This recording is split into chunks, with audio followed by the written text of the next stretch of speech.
जय सद्गुरुदेव।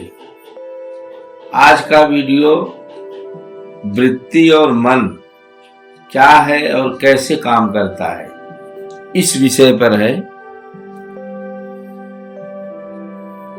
अध्याय 2 श्लोक 67 में श्री कृष्ण भगवान कहते हैं, परम पद का अस्तित्व ही चेतना, शक्ति, भगवती और वृत्ति कहा जाता है।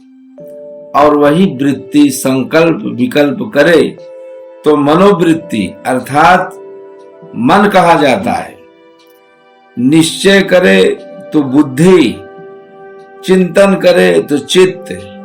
जीवन में जो कुछ प्राप्त है उसमें संतोष नहीं है, ज्यादा की इच्छा है तो लालच कहा जाता है।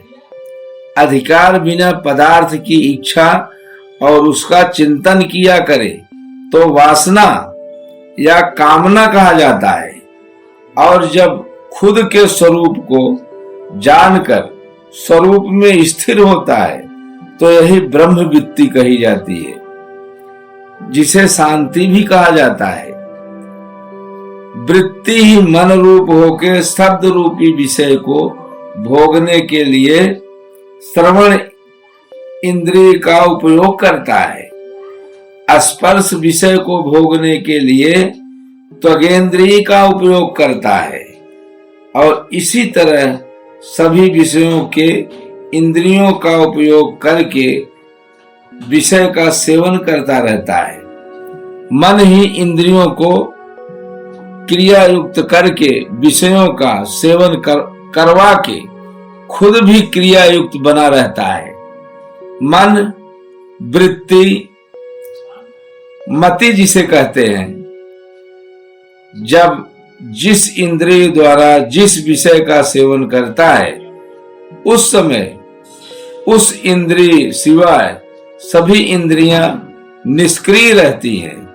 और जब मन द्वारा जो इंद्रिय क्रियाशील रहती है उस समय वह इंद्रिय उस पुरुष की बुद्धि को, उसकी समझ को, जैसे वायु जल में नाव को लक्ष्य से अलग दूसरी दिशा में खींच जाती है, ठीक उसी तरह इंद्रियां बुद्धि को अज्ञानता रूपी भवसागर में खींच लेती है। अध्याय 15 श्लोक 7 से 10 में श्री कृष्ण भगवान कहते हैं, जीवलोके मतलब यह शरीर ही जीव का लोक है और यह जीवात्मा ही मेरा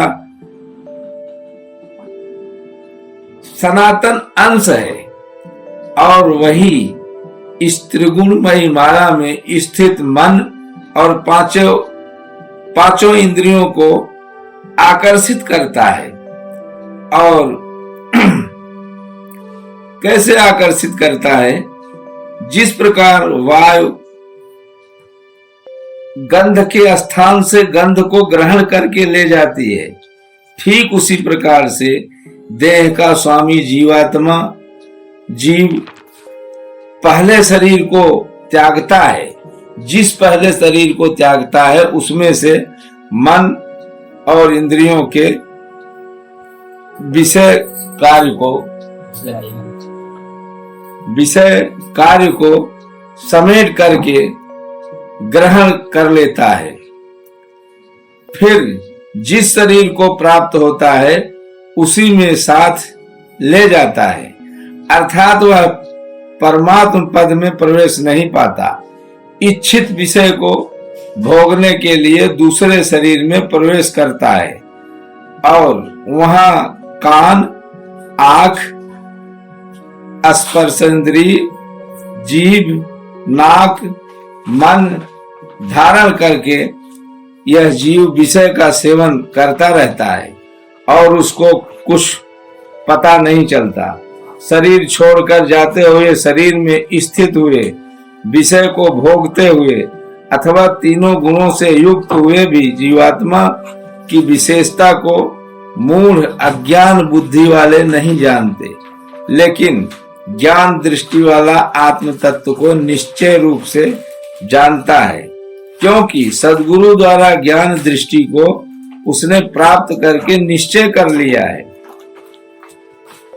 हमारे इस वीडियो को देखें और सुनें, सब्सक्राइब और शेयर करें।